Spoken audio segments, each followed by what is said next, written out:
26 जुलाई सन 2025 की सुबह अस्मिता अपने कमरे से बाहर आती है और वो देखती है कि उसके पति सोनू झा का शव फर्श पर पड़ा है और उस शव के पास एक खुला हुआ तार पड़ा होता है और सोनू झा के उल्टे हाथ की कलाई जली हुई होती है, जिसे देखकर कोई भी कह सकता था कि सोनू झा के करंट लग गया है और शायद करंट लगने की वजह से ही सोनू झा की जान चली गई है। ये सब देखने के बाद अस्मिता करंट लग गया कहकर जोर जोर से चिल्लाने लगती है। अस्मिता की आवाज़ सुनने के बाद अस्मिता के ससुर की नींद खुल जाती है और वो भागते हुए कमरे की तरफ आते हैं। वो आकर देखते हैं कि उनके बेटे का शव जमीन पर पड़ा हुआ है और उनकी बहू जोर जोर से रो रही है। तभी उनकी नज़र अपने बेटे की गर्दन पर जाती है और दीवार पर लगे खून के छींटों पर जाती है, जिसके बाद वो पुलिस को फ़ोन करते हैं। थोड़ी देर बाद वहाँ पर पुलिस आ जाती है। जब पुलिस की नज़र दीवार पर लगे खून के छींटों पर जाती है तो पुलिस अंदाज़ा लगा लेती है ये एक एक्सीडेंट नहीं बल्कि मर्डर है। क्या है पूरा मामला, आज की इस वीडियो में जानने की कोशिश करेंगे। वीडियो के अंत तक जरूर जुड़े रहें। आदाब दोस्तों, मैं इज़्ज़त अली और आज की सच्ची कहानी में आपको सुनाने जा रहा हूँ। वो है बिहार के जिला समस्तीपुर के थाना मुफस्सिल क्षेत्र की। मुफस्सिल थाना क्षेत्र का एक गांव होता है लगुनिया। यहाँ के रहने वाले एक शख्स होते हैं जिसका नाम होता है सोनू झा।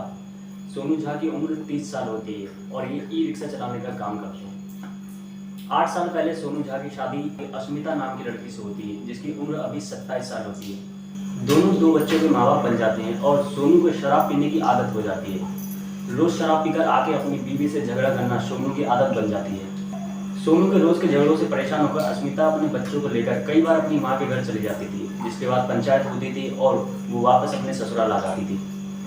धीरे धीरे वक्त बीत रहा था और दोनों बच्चे भी बड़े होते जा रहे थे।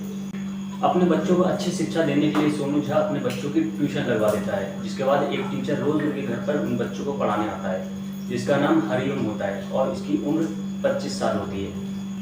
सोनू के रोज रोज के झगड़ों से अस्मिता परेशान रहती थी और खुद को अकेला महसूस करती थी।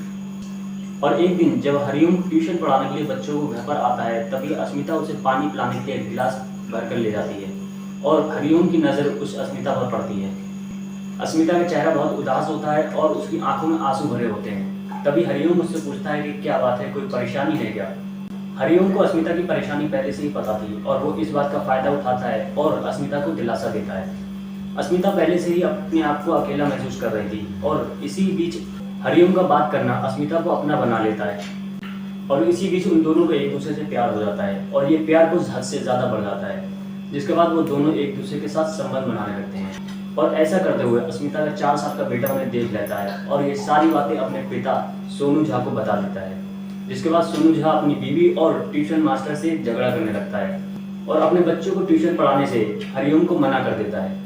जिसके बाद 2 साल गुजर जाते हैं और फिर 25 जुलाई सन 2025 की शाम को सोनू झा शराब पीकर अपने घर पर आता है और अपनी बीवी अस्मिता को आपत्तिजनक हालत में हरिओम के साथ देखता है और इस बात से गुस्सा होकर वो हरिओम के साथ मारपीट करने लगता है। सोनू झा नशे की हालत में होता है, जिसकी वजह से वो कमजोर पड़ जाता है और इस बात का फायदा उठाकर हरिओम उसके सर पर केतली मार देता है, जिसके बाद सोनू झा वहीं फर्श पर गिर जाता है और उसे लाठी डंडों से मारा जाता है और फिर हरिओम उसका तार से गला दबा देता है। इतना सब कुछ करने के बाद में भी वो मर गया है या नहीं, इस बात को जानने के लिए अस्मिता के कहने पर वो सोनू झा को करंट लगा देता है। जिसके बाद दूसरे दिन 26 जुलाई की सुबह 6 बजे अस्मिता अपना ड्रामा करना शुरू कर देती है। जोर जोर से चीखने चिल्लाने लगती है और रोने लगती है कि मेरे पति को करंट लग गया। तभी सोनू के पिता वहाँ पर भागते हुए आते हैं और वो सब देखने के बाद में वो पुलिस को फ़ोन करते हैं। थोड़ी देर बाद में वहाँ पर पुलिस पहुँचती है और अस्मिता से पूछताछ करती है और अस्मिता उनके सामने एक झूठी कहानी पेश करती है। सोनू झा की गर्दन पे तार का निशान और पीठ पर चोटों के निशान, दीवार और बिस्तर पर खून के छींटे देखकर ये बात साफ जाहिर हो गई थी कि ये एक एक्सीडेंट नहीं बल्कि एक मर्डर है। जिसके बाद ये सारी चीज़ें देखने के बाद पुलिस अस्मिता से सख्ती से बात करती है और उससे पूछताछ करती है, जिसके बाद अस्मिता सारी सच्चाई पुलिस को बताती है। फिलहाल अस्मिता को पुलिस ने गिरफ्तार कर लिया है और फरार हरिओम की तलाश जारी है। कई खबरों में ये भी बताया जा रहा है कि हरिओम को भी गिरफ्तार कर लिया गया है। सोनू झा अगर उस दिन नशे में ना होता तो शायद वो आज जिंदा होता और अस्मिता अगर अकेलापन महसूस ना करती तो वो हरिओम की तरफ नहीं जाती।